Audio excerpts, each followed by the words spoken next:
Welcome to Turn a Page, the official comic book club for Nerd Initiative. Each week, the NI Bullpen will be covering the world of comics, talking to creators, deep diving into some fantastic stories, and much more. Now let's hand it over to the team and turn a page. And what is going on, everyone? It is Tuesday night, 8 p.m. Eastern Standard Time, and you are tuned in for an all-new edition of Turn a Page, the official comic book club for Nerd Initiative. My name is Ken M. You know me as the host of the ODPH podcast. I'm also Nerd Initiative Editor-in-Chief. To my right, your left at home, we have a special guest joining us. You know him as the guy behind the chair. You know him as the head of Wrestling Night Live every Thursday night, 8 p.m. Eastern Standard Time here at Nerd Initiative. But if we're talking Space Ghost, you know there was no chance in the cosmos he was missing this episode. Please give a warm welcome to the one and only Rich. The black sheep of Nerd Initiative is back in the limelight, and I'm happy to talk about some Captain Planet. I'm happy to talk about some other books that we're going to talk about, but I'm real excited to eventually talk about some Space Ghost as well. So thank you for having me. Oh, absolutely. And last but certainly not least, it is in his own contract. He does his own intro. Coming at 11 Eric, straight from the ODPH studios. My name's Off the Cuff Tom, Nerd Initiative's pop culture connoisseur. Ken, Rich, David, always a pleasure. Absolutely. And if you are a comic reader right now, chances are you have one, if not many more, of this gentleman's titles in your collection right now. Absolutely crushing it no matter what book he's on, whether it's Cable Love and Chrome for Marvel Comics, the upcoming Speed Racer for Mad Cave Studios, and even the 10-ton Titan Terrier. And obviously one of Nerd Initiative's favorite series out right now, Space Ghost by Dynamite Comics. The hits keep coming and coming, and we're here to talk about the next big hit that you absolutely cannot afford to miss at the comic shops when it drops, and that is Captain Planet and the Planeteers. The FOC is Monday, March 31st. It's on sale April 23rd. You can tell by my sound of my voice, I am excited to talk to him. Please give a warm welcome to the one and only David Pepose. David, what is going on? What an amazing intro. Thank you guys so much. So happy to catch up with you and excited to talk comics with you today. Oh, thank you so much for coming back on. We are amped up to talk about this because everybody here at Nerd Initiative is massive Space Ghost fans.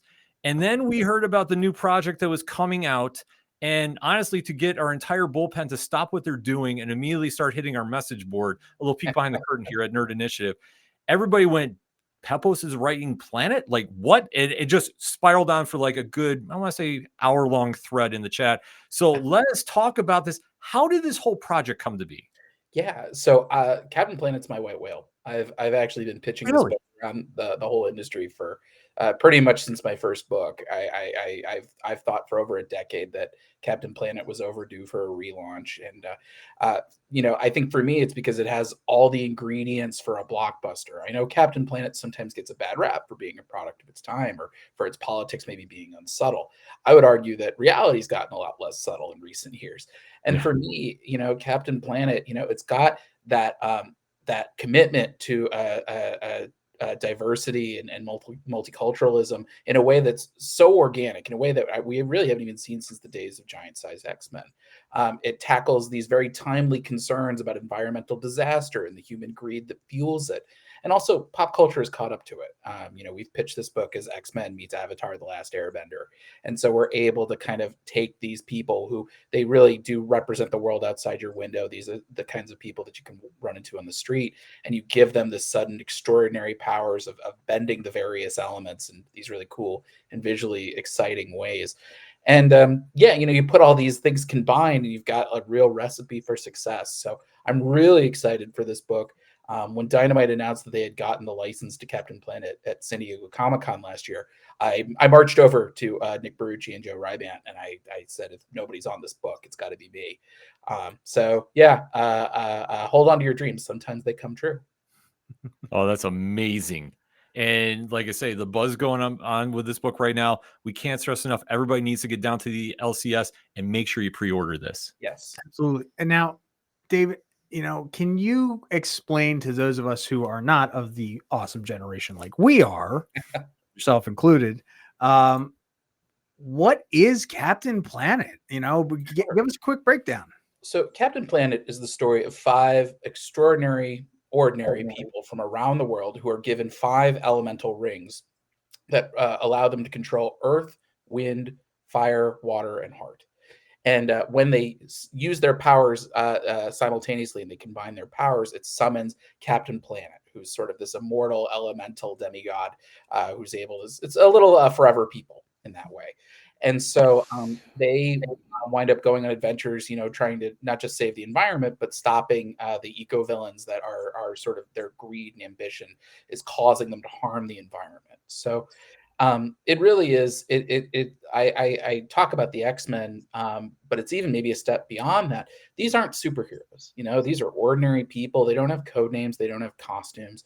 And in our story, especially, which is a reboot, it's brand new continuity. You're seeing these people getting these rings for the very first time and figuring out what that means and what happens when a corrupt billionaire wants to find them and track them down and use their rings to exploit them. So it really is a series that I think has been overlooked for a very long time. But I've always maintained that I think it's it was a cartoon that was ahead of its time, and now the world is caught up in both good and bad ways. And so I think Captain Planet and the Planeteers, they really are the heroes of today's moment. And so I take a lot of responsibility.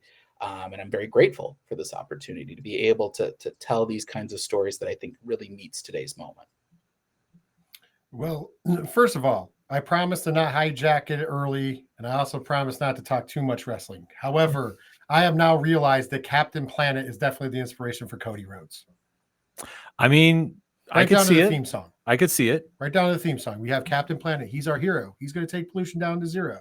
And we have Adrenaline in My Soul, something, Cody Rhodes. Oh, yeah. I could see the comparison. Yeah. So I just want to make that time. But let's get back on to the better statement here. You said it was your white whale story, and I understand, especially with all the geopolitical stuff with it. Just coming from a pure creator standpoint, what is like the biggest creation draw to doing Captain Planet? Well, I think it's the characters. I think they're so interesting because they're really rooted in very strong personalities. The original show, you have you have these 5 people from all around the world, and so they each have their own very unique backstory and context that they're coming from, and their own sort of very strong personalities. And so what we've been able to do now that we're sort of revisiting these characters in the year 2025 versus the year 1990, we're able to kind of update them a little bit to better reflect kind of how geopolitics and the environmental conversation have shifted in the last 35 years. So, for example, we have Kwame, who's a former soccer star from Ghana. Who he's kind of having a little bit of a crisis of faith. He's trying to figure out, he has suffered a career-ending leg injury. And so he's trying to figure out kind of like, where is he going from here? And so he controls the power of earth, which, allows him to shape, plants and stone and things of that nature. But also he's kind of the natural team leader. He's someone who's used to kind of directing other people, maneuvering them in terms of the play-by-play of his soccer years. So his arc is very much seeing him kind of step into his own as the leader of the Planeteers. And you have Wheeler, who he's the American of our group. We've recontextualized him as an auto worker from Detroit, which I thought was really interesting.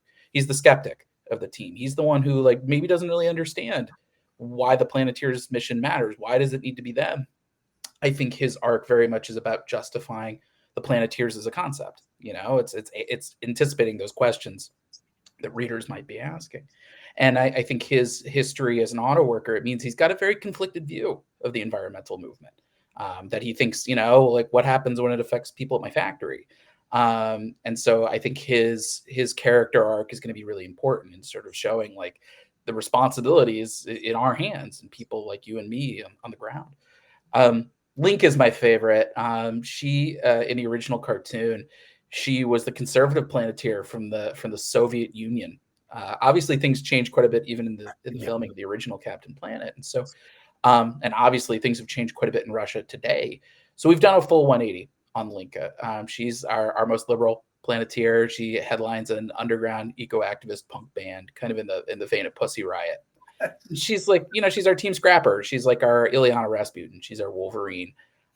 She's my favorite of the whole bunch, and she I don't tend to write this way, but she finds ways to really surprise me every script I write. And then that brings us to Gi, who's she's the heart of the team. She's the kid sister of the group. She's a marine biologist from South Korea. And for me, in the original cartoon, marine biologist meant she was in a wetsuit all the time and swinging around with dolphins. Yeah. And for me, I wanted to take that one step further. When I wrote Savage Avengers or at Marvel, I wrote the Black Knight, and I love that character. There's something very useful about having a scientist on your team who can kind of help connect the dots for things like that. And so Gi, I like the idea that she genuinely loves her job. She's passionate, enthusiastic about science. But I think that bubbliness sometimes means she's underestimated. And we've got a really cool beat with her in the series where she says, I know the science, like I know this, she knows the stakes better than anybody. And so hope for her is this revolutionary act, because otherwise, what are you going to do? Just curl up into a ball and just wait for it all to be over? Yeah. And I think that then bringing up the team is Ma-Ti, who's really kind of our biggest glow up of the whole roster. In the original show, he was kind of seen as a little bit of a punchline. He's this wide-eyed innocent with the power of heart. And if I had a nickel for every time somebody asked me what the power of heart was, I'd have a lot of nickels. So for me, I see it as it's tactical telepathy. So our take on Ma-Ti, he's an indigenous person from Brazil who his people were forced from their land by corrupt mining interests, and he was ready to fight back in a particularly kind of violent and brutal way. And then he gets the power of heart, and it suddenly cleanses his mind of all rage and anger, and it leaves him to be this avowed pacifist who can absolutely wreck you. He doesn't need to throw a punch because the ring can do so much more than that. It can summon animals. It can reach into your mind and make you see things that aren't there. It also houses Captain Planet's consciousness when he's not being fully summoned. Oh. And so, he's kind of our Batman. He's our Shang-Chi. He's like the X Factor of the group. He's sort of a little bit of a mysterious loner. And so, he's really fun. He kind of comes in and out exactly when you need him. And then, you have them all combined and they summon Captain Planet, who, he's such a fun character to write. I think he stands kind of shoulder to shoulder with these idealistic aspirational heroes like Superman and Captain Planet. I pitched him as Superman with metamorphose powers. He's this mortal elemental champion who has been defending our world for millennia. And we'll get to see bits and pieces of Cap's history over various eras. But when you boil him down, he's somebody who he wants to protect our world because he doesn't want to see anybody die. He's got this kind of heroism and this reassuring aura that I think is classic. I think it's timeless. I think it doesn't go out of style. And so, he's a really fun character who Amon Casalos is responsible for our incredible redesign of the character, particularly with his hot dad beard. And I think that was sort of our one of our top directives when I took on the project was I said, we want to redesign the character.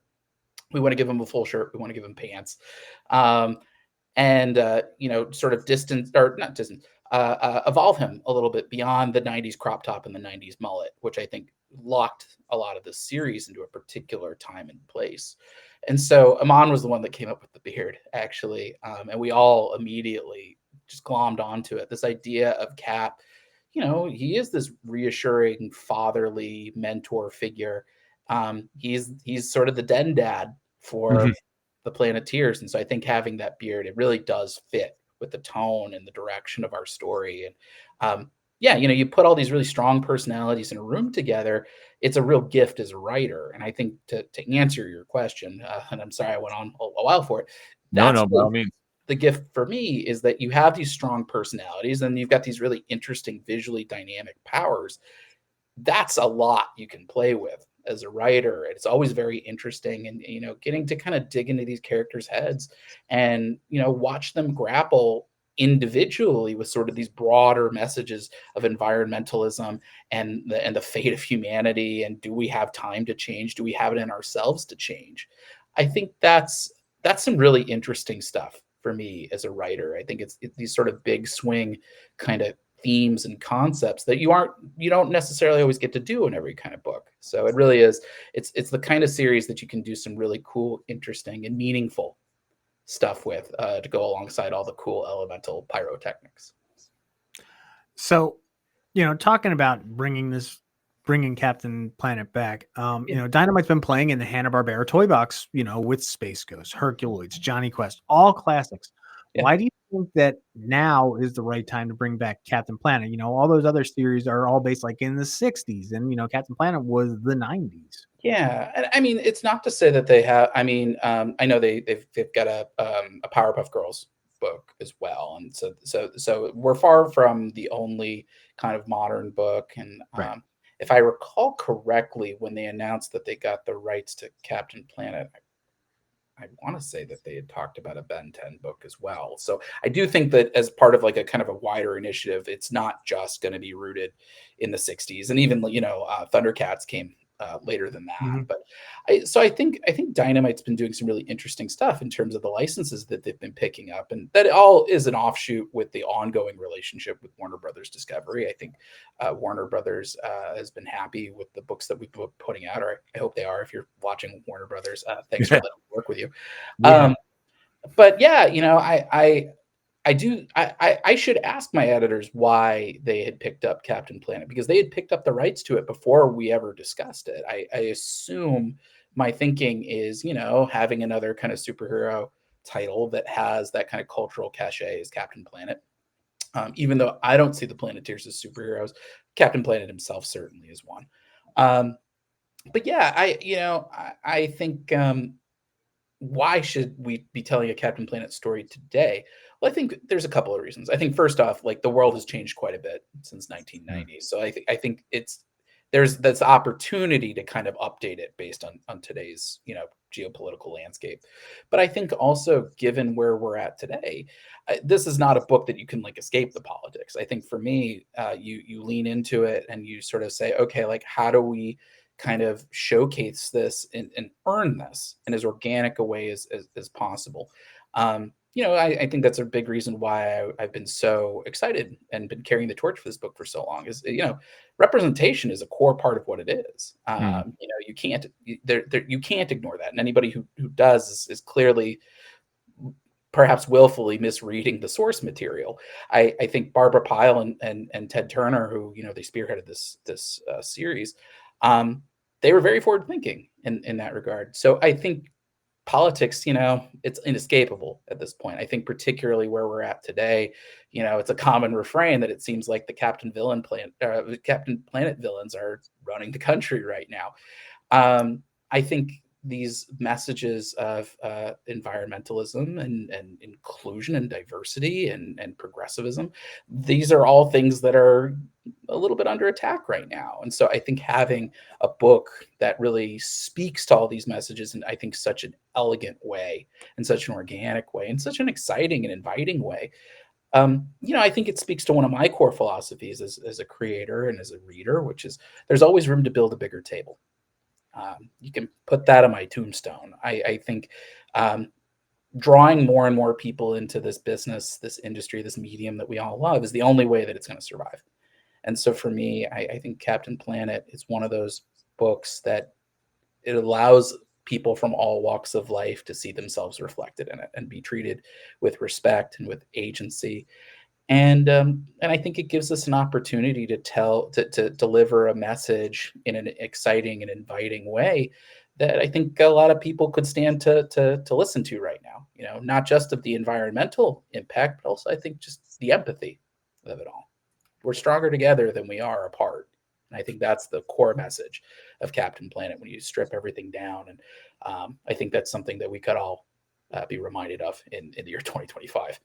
No, absolutely. I mean, I think that's something kind of tying in where I was going with my next question here, because you alluded to the cartoon has been around since 1990. Yeah. Had the 6-year run or 6-season run, I should say. Yeah. And then obviously this has been the dream project to do, was there any kind of challenges for you as a writer to bring these characters from that time period in here per se? Like, I mean, the themes are kind of universal, but what would you say is like the biggest challenge with that?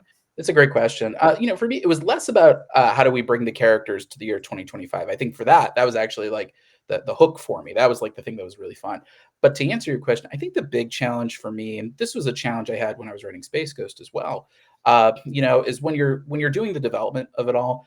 for me anyway, I try to find limitations on these characters. Whenever you have a character with or set of characters with powers, it's very easy for it to just be like, well, nothing can stop them now.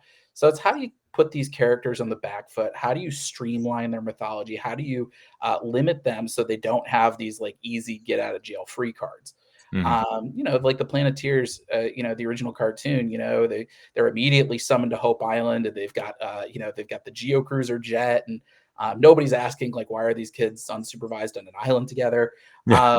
And they've got Whoopi Goldberg. It's okay.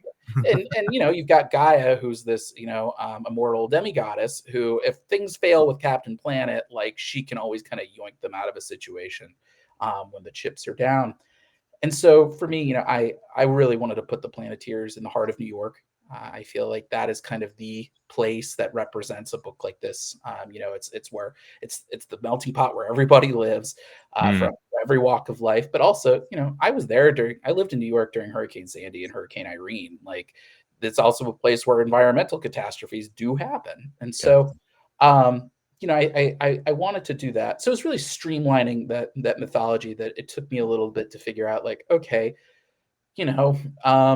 how do we make it that like Gaia isn't just going to be a get out of jail free card? So for her, for example, we've actually recontextualized her a bit. She's no longer sort of this ancient demigoddess, but it's more of a Dalai Lama figure. It's generational that, once a generation, someone who's chosen to sort of serve as the vessel of Earth's life-giving energies. And that puts a target on Gaia's back. And so, her Hail Mary is that she has these 5 elemental rings. And when Captain Planet isn't able to save her, she scatters them kind of Green Lantern style and finds these 5 Planeteers.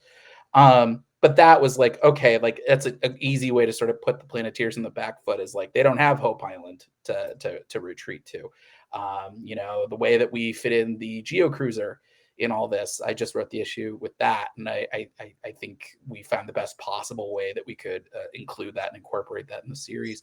So yeah, it's just kind of finding, when you have that kind of sprawling mythology, it's how do you streamline it? How do you kind of wrap these things together in a way that feels organic? And that's usually like the hard part of the story math. But the characters themselves, like, they feel so three-dimensional. They're so interesting. Their voices really are, I think, very natural for me. That goes a long way. And that really kind of helped me, I think, get over the hump as far as like any of the challenges with the developing the story was concerned. With Captain Planet being a licensed, property, there means there's more chefs in the kitchen, if you will.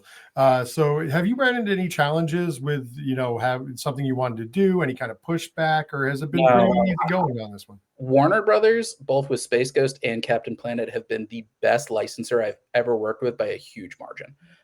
They are wonderful to work with. I can't say enough good things about working with the crew at Warner Brothers. They have given me so much latitude and so much freedom. I can think on one hand, let's see, I've gotten exactly 1 note on Captain Planet so far. I'm 4 issues in. And that was like, it wasn't even like a, you can't do this note. It was a, can you add this thing to it, which wound up being a perfect note because it actually made the issue in question even better. So yeah, they've been wonderful partners in all this. Dynamite and Warner Brothers have really given me a ton of freedom, which is why I keep working there. It's like I really feel like I'm able to deliver my best work and to really swing for the fences on some of these overlooked properties. So yeah, I mean, if anything, I know that's not always par for the course with a licensed property, but I can tell you with Space Ghost and Captain Planet, it's honestly been the easiest licensed work I've ever dealt with. That's incredible. And that is amazing too, because you think with the history of the character like that, you might have some issues going with, but the fact that you almost have like a free reign about it, that does speak volumes. Yeah, it's been really wonderful. So shout out to all our friends that we're working with at Warner Brothers if they wind up watching this. Thank you for helping me make my job as smooth as humanly possible. Oh, absolutely. And one thing too, we were talking about making some changes. I know you alluded to it a little bit, but I want to go back to this. Did you expect the beard to get the big reaction that it did from fans when that originally came out? I know you said yeah, I was certainly expecting, it is a bold choice, in terms of redesign. But I thought, yes, like I knew there would be some people who, more purists who are like, oh, I don't, I want a mullet. And I'll be honest, like, I don't think that's going to fly in the year 2025. Like, I've been really pleased with seeing how many people are like, ooh, Captain Planet's hot now. Like, yeah. And yeah, I think it was one of those things that we experienced it a bit with Space Ghost, in the way that Jonathan Lau, like, really redesigned him as kind of this jacked figure, even before like Absolute Batman came out. So, and I remember the reaction to Ultimate Peter Parker getting the beard. So it was one of those when Amon Casalos, he drew a couple different versions of Cap, and one of them had the beard, and we all kind of just glommed on that. I was like, yeah, like that's going to be cool. People are definitely going to talk about that. But yeah, I think it was one of those, I felt so good about that choice because I think it really kind of helped me key in on a core part of Cap's characterization, which is like, he is definitively older than these guys, not just as like an immortal, but like, he's sort of that dad age. Whereas like our Planeteers are sort of like in their like early 20s, so yeah, I think, I was definitely expecting it. I've been very pleased with the response to it. I mean, we wanted to really reinforce Cap as this sort of immortal elemental champion. And so like, rather than him being made out of flesh and blood, like you and me, like he's made out of like rocks and roots and ice and flame. And so, yeah, the beard was kind of just like a nice way to be like, oh yeah, like he is this immortal champion of the wilderness. Like, of course he'd have a beard. It makes perfect sense to me. Yeah, and like I say, the buzz about that when it first came out, I think that was like the initial jab, and then the hook was just like seeing who was creating this. And like I say, the hype around this, we can't understate, is really rolling into the comic shops this week for the FOC. Oh yeah, no, absolutely. It's funny. I do remember somebody commenting that I must have given Captain Planet a beard to serve as a stand-in for myself. And let me tell you, my wife was cackling on the couch when I told her that. It's a huge compliment. Don't get me wrong. Certainly not what I would intend. But if somebody wants to make a comparison between me and Hot Dad Captain Planet, it's very kind of you, I guess. I was going to say, as a dad with a beard, I say you can see the comparison on screen right now. I approve a perfect likeness. I got So, yeah, I was gonna say you're the go-to. I shaved actually for this. So I approve of the perfect the dad beard. Unfortunately, it's not green. Mine's more of like a wizardly white, little salt and pepper in there. Maybe I'll try that out if I want to terrify my spouse. So with all the redesigns and the recharacterizations and that you've alluded to, are the Planeteers going to be running around in those almost uniform like things? Is Lucian Plunder going to be running around in a lime green suit with zebra stripe? Is the Geo Cruiser still going to look like a big flying compact? Okay, to answer your questions in reverse order, we haven't drawn the Geo Cruiser yet, so I don't know. I just turned in a script with the Geo Cruiser, so I will know more about that in like a couple of weeks. As far as like the Planeteers and Plunder to an extent, we really wanted to kind of ground them a bit. There's certainly don't have the matching outfits because we're going to have them meeting for the very first time in this book. So we really wanted to have it like, these are street clothes. These are people, you could run into on the street, very everyday wear, but trying to find ways to like incorporate details that represent their personalities a bit. So for example, Kwame, he's got his knee brace, which, that's part of his core characters, that he is newly disabled and figuring out kind of how does he fit in the world now that sort of his dream of being a soccer star is no more. But also like he's got a hoodie and it's got the number of like his favorite soccer player on it. Mati, you've even got sort of like the not quite Adidas symbol on his shirt, this idea of just like, this is a hand-me-down shirt, like his outfit is a little more cobbled together. Linka, she's got her punk gear. She's super fun. And even Guy, she's got like her eclectic nerdy science t-shirt, talking about, I think it's like the science of coffee or something like that. So yeah, I think it really speaks well that Amon Casalos. I have not talked enough about Amon, and I want to talk more about Amon because he is such a find. I was not familiar with Amon's work. A lot of people probably aren't. He did Pathfinder over at Dynamite, and he's amazing. He's got a style that's like a little Gary Frank and a little Steve Dillon. And then you also see like little flourishes of like Doug Bonnke and like Frank Whiteley in the mix. So he does this amazing, like larger than life action stuff, which is all excellent. But Amon is also like a consummate character actor with the way he draws these characters. And so I think you're going to really fall in love with these characters, not just in terms of the outfit choices, but seeing them in action, seeing them having conversations with each other, seeing like the emotion that he brings to the surface. It's really spectacular. And it's definitely something that Amon's not a household name, but I really hope that we get to change that with Captain Planet, because he really came to this book hungry. He came out of the gate swinging, and this book could not be in better hands. That's amazing. And I think there's going to be a lot of fans really excited about this when it drops on April 23rd. With that being said, is this going to be an ongoing series, or how far are you planned out for this? Yeah, it'll be determined based kind of on the demand, and sort of my bandwidth and sanity. Our origin story is going to be 6 issues, but there's certainly room to do more. We have a few of the iconic villains that we've sort of kept in our back pocket for stories beyond the origin story. So it is all very TBD. If we wrap at 6, this will be a very satisfying beginning, middle, and end that will have a bunch of the eco villains. But I'd write more of these stories. I could certainly see myself writing 18 of these.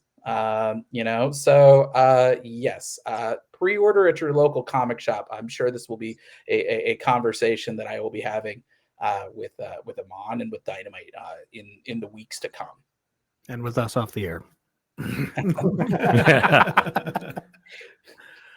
So seeing how you've planned things out, I'm going to swing for the fences.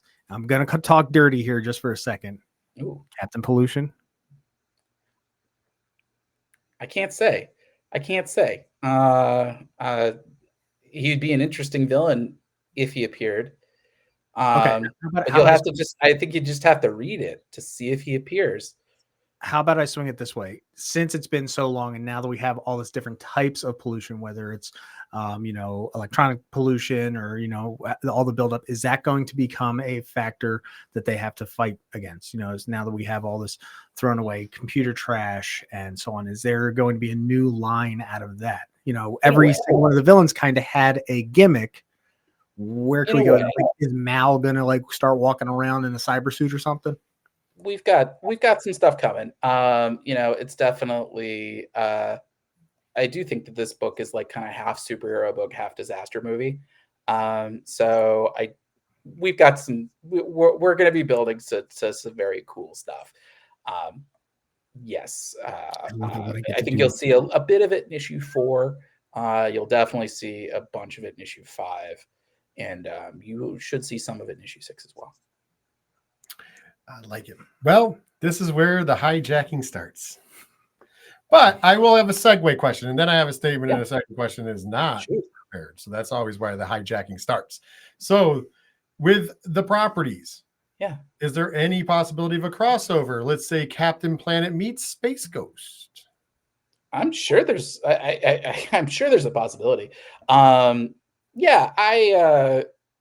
so often I kind of tinker in my head about what would I do with that crossover. I haven't really come up with anything that I think is great yet, but they are very there are similarities which are interesting. You've got the young teen heroes teaming up with Tears, so that would be there would be some overlap there, and an interesting thing for years that they're no longer the youngerlings in this dynamic, that Jan and Jace who are even younger, but at the same time, like, Space Ghost is very much it's in this heightened sci-fi space opera world, whereas the Planeteers are very much rooted in the world outside your window. So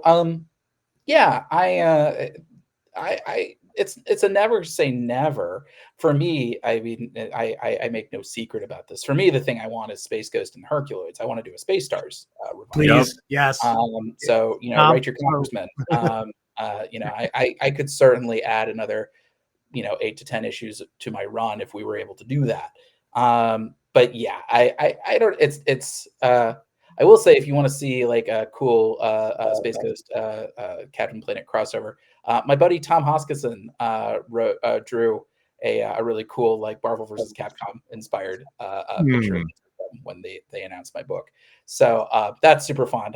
Maybe I'll post that again on Twitter later tonight. So as part of the hijacking, I will say this.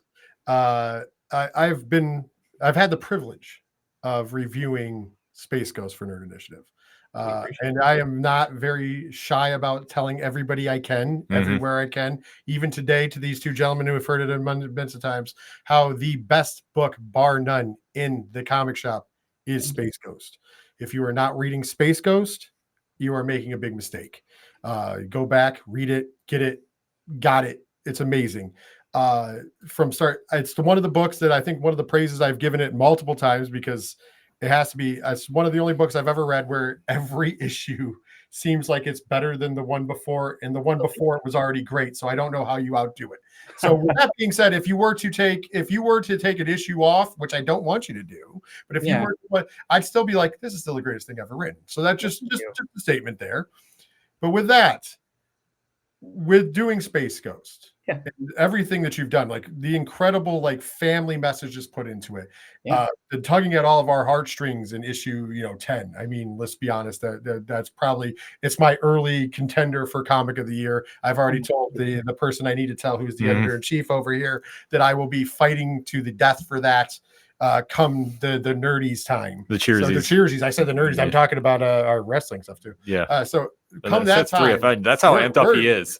He's all over the place right now. I'm going to put it into everything. So I'm hijacking other companies out there. Just know, if you have an awards show and I have any way to write in, this could get real bad real quick. I'm just throwing it out there. Anyways, so with doing all of that, with that all being said, how have you really found, and I mean, we talked to you before about it, but how have you really found time to tap in and just like somehow just control this narrative that's taken a project that is like, it's an old project, and tying it into the cartoon, not talking about what we all remember from Adult Swim. You're tying it into the original cartoon.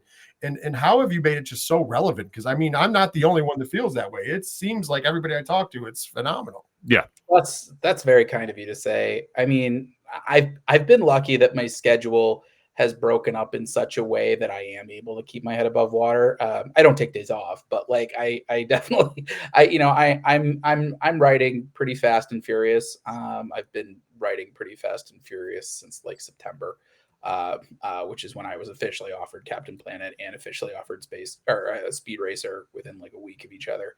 But yeah, I think like it was one of those things. Like I was wrapping up on Cable when I picked up. When I really got to work on Speed Racer and Captain Planet, like I'm sort of able to kind of dodge between the raindrops in terms of making sure that I turn in a script, when I'm on finishes the previous one. Space Ghost is always the challenge because Jonathan Lau, who's an incredible artist and one of the best collaborators I've ever worked with, but the man draws like a damn Terminator. And so like that guy, I'm kind of like, oh geez, like Jonathan's coming up again. That is a book I definitely don't usually write on a monthly basis because Jonathan draws so quickly. But yeah, I think it's just I'm sort of keeping where I'm at right now. I'm writing 3 books simultaneously, and that's like a pretty good clip for me. It's fortunate that like the books do have their own unique vibe, so I don't feel like I'm doubling up. I do feel like I kind of ran into that a few years back. I was writing Moon Knight, City of the Dead, and Punisher, and The Devil That Wears My Face concurrently, and so that was a challenge for me because those were all kind of dark, grim, street level books. So it's the challenge of like, how do you make them feel different tonally and in terms of the voice and the action and everything. But I think I'm really lucky that I've these projects that I feel passionate about, that I really do feel like I have the freedom to kind of deliver some of my best work. And I think that kind of keeps the wind at my sails. And it's also a matter of just like learning certain things, about myself as a creator, that, I'm learning ways to kind of streamline my process without sacrificing the quality, and finding ways to kind of like, here's an example. This is kind of a weird, dumb trick that I've just learned just in the last couple of months. I tend to do when we do what's called a lettering pass. You turn in your script, the art comes back, and then you kind of do revisions on your script to make sure that like it fits the art of what you're given. I tend to do mock-ups, just to be like, okay, like, does this fit? Does this feel overwritten? Is there a balloon that I can cut? It helps me visualize these things. But what I've been doing lately is actually when I'm writing dialogue, I actually now I make a mock-up of the dialogue in the lettering font. Because I'm like, okay, like this will save me time later when I get the lettering back, or when I get the art back for lettering, that I don't have to necessarily like tinker quite as hard on it because I've already done it. So things like that, or figuring out, like, it's always a constant reminder for myself that like sometimes I get in my head, I'm like, I got to write this thing linearly. And it was like the first lesson I ever learned as a writer is like, no, you don't. Like, write the thing that's like easiest. Like, all you have to do is kind of chip away at pages until it's done. So you can do that from any angle, from any direction. Just because you're reading it linearly doesn't mean I write it that way.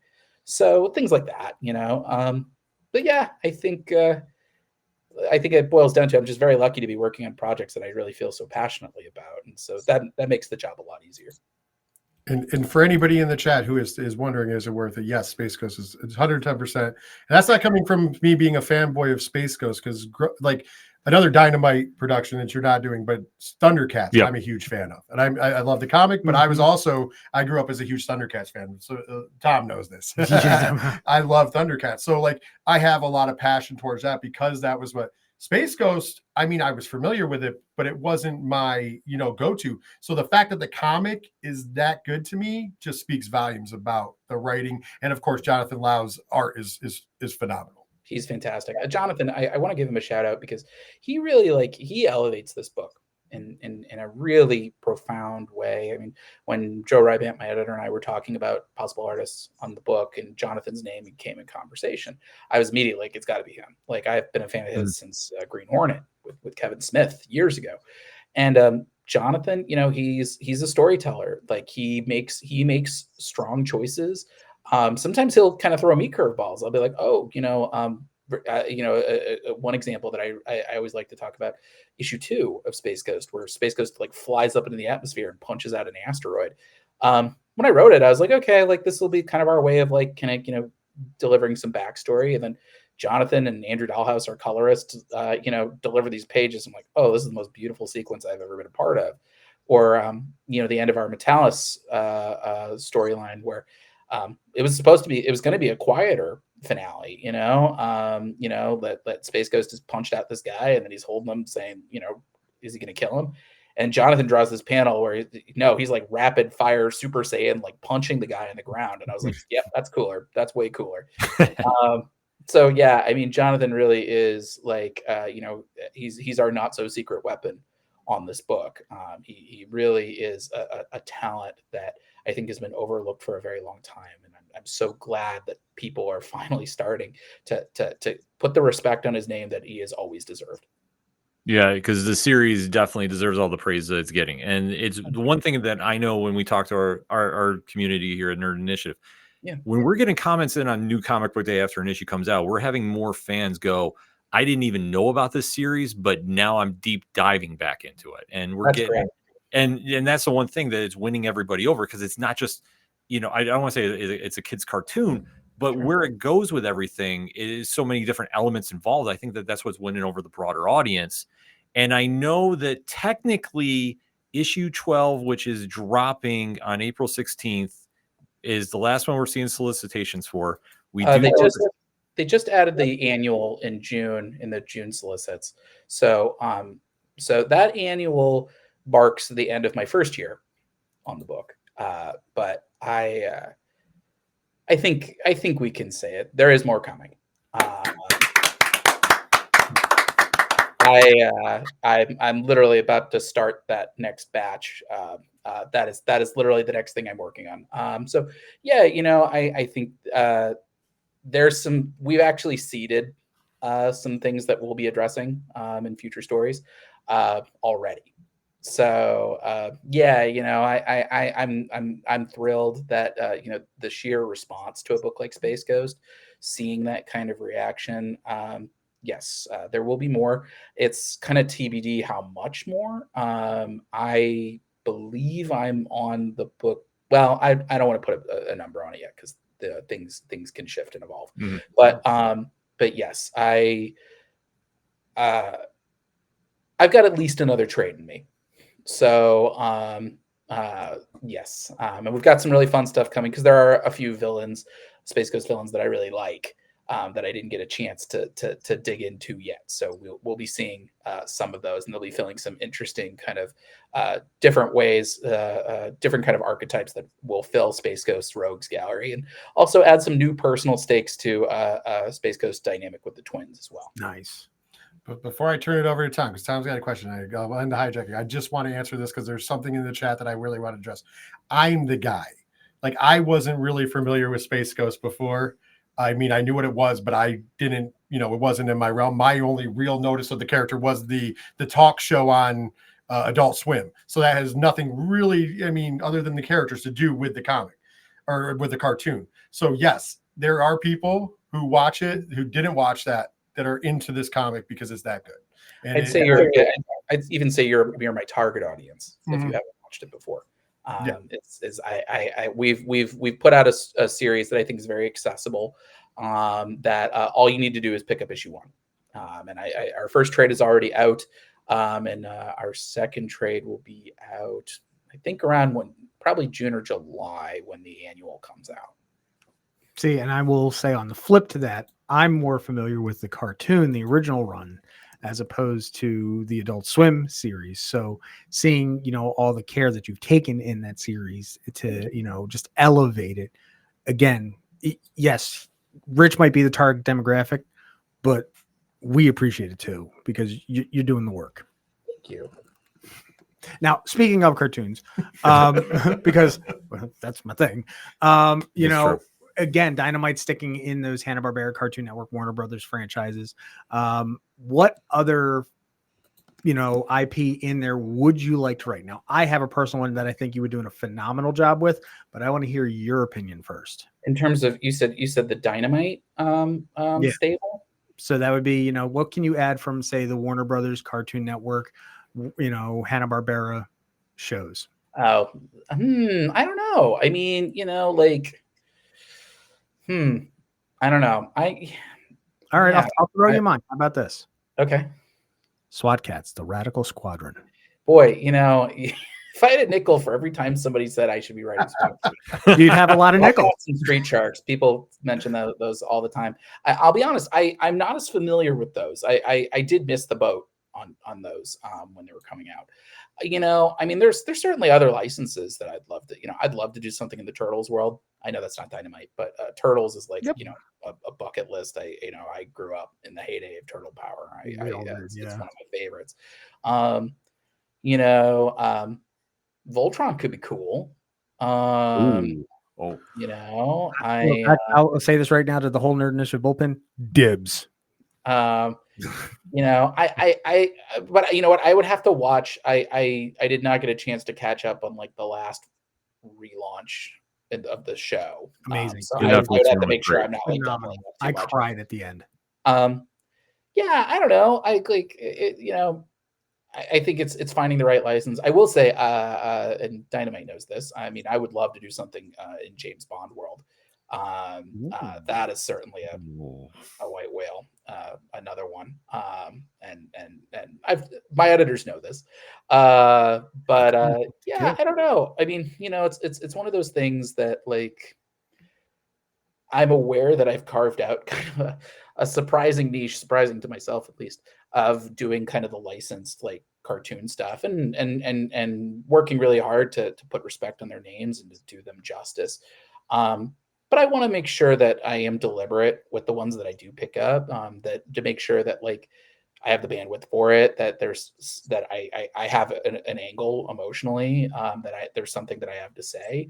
But I'll be honest, like Space Ghost, I didn't have a burning affinity for the character when I was offered the book. I saw the potential. I saw that like, oh, this is a character that's been overlooked, and oh, there's a really interesting emotional spine to it with Space Ghost, and how do these twins wind up in his orbit, and how do they wind up becoming his trusted sidekicks in this like Dr. Grant, Tim and Lex kind of way from Jurassic Park. So I think if I find like that kind of angle that like I feel something emotional there, sure, never say never. So yeah, and also, you know, the great thing about comics as a medium, comics as an industry, I should say, not a medium. It always finds a way to surprise you in terms of assignments. I think Captain Planet is like Captain Planet and Moon Knight City of the Dead are the only times that I've ever like called my shot and gone it. Every other book has come out of like way left field. Or I guess I should maybe create our own work, of course. But even Scout's Honor was like one of like a dozen log lines I sent to Aftershock, and was the one that I had just kind of dashed off to like complete the dozen. And they were like, that's the one. So, you know, this industry, I like to leave room for surprise, because oftentimes it means that like I get offered like a really cool assignment that I would have never expected. You know, it's much easier to be limber and just kind of let what comes than like always be kind of saying, well, I got to write Doctor Strange, or I got to write Force Works, although call me Marvel if you have either of those available. You know, like you want to be limber, just kind of take the stuff as it comes and then kind of weigh it once the opportunity is in front of you. Nice. So to continue with cartoons for just a brief second, I was saying as a person born in the 80s, that grew up in the 90s, my two favorite cartoons of all time, and once again, I get to review one of them, is Thundercats, which is a phenomenal book. And my other favorite, and you mentioned it a minute ago, was Teenage Mutant Ninja Turtles. Kind of curious, what were your favorite cartoons growing up? Well, certainly Turtles. Big Raphael fan here. Although I think I'm more of a Leonardo in real life. X-Men animated series. Yeah. That ruled. I really liked Batman Superman Adventures. I am blasphemous that like the original style of the Batman cartoon, I wasn't as big of a fan of, but once they kind of redesigned it in the more Superman style, I was all over that. Yeah, when they did the station jump from from Fox to Warner Brothers. Yeah. What else was there? There was you know, I only hazily remember it, but I used to watch it like clockwork. Was Exo Squad. And also, you know, when I could watch it, big Sailor Moon fan. That was sort of my first exposure to anime, and I fell in love with that style. Yeah, and I remember I watched Men in Black. I watched obviously Spider-Man, Batman Beyond. Power Rangers is live action. It's not a cartoon, but it might as well be. Wait, we're talking Power Rangers? Oh boy, that's it. We're just gonna Pandora's box has been opened. I am the Power Ranger guy. I'll admit before you dive too deep into the rabbit hole, you know, I go by what I call first generation Pokemon rules, which is like I was there through like Tommy becoming like the White Ranger. Yep. You know, with like the White Tiger Zord, and then suddenly I had to start going to piano lessons, and then I fell off of Power Rangers because it was at the same time as my piano lessons. So I'm certainly not up to speed on like the later generations, which I'm sure is completely disqualifying at this point in terms of me ever writing the Power Rangers. But I think those are the ones that spring to mind. I'm sure there will be others that I have forgotten, but those are certainly my favorites. Good list. Yeah, I mean, great list. Yeah. I mean, you can't go wrong. And especially, I know we're running out of time too. Sure. You've got a big 2025 going on right now. With 3 books that are out. One is out now, one is coming very shortly, and one is down the road. I'm throwing the graphic up right now. Cable, Love, and Chrome. If everybody is not checking this book out, it is phenomenal. I'm now putting it out in the universe. I need you on a Cable ongoing after this series.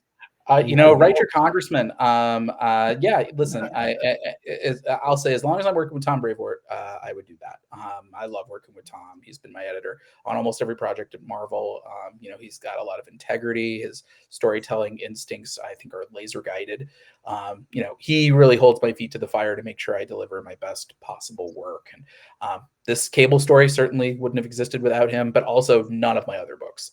All of my books exist because Tom Brevoort put in the time and invested in me and pushed me to level up as a creator. So I owe him quite a bit.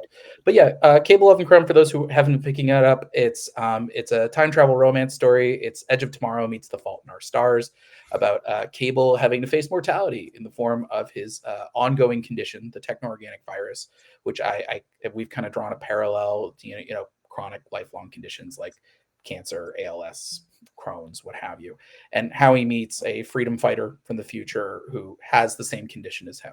And so it's sort of this ongoing conversation of what is it that you have to live for when you live with a chronic condition like the techno-organic virus, and how do you come to terms with your own mortality, and how do you go out on your own terms? Do you do it in a hospital bed, or do you die with your boots on?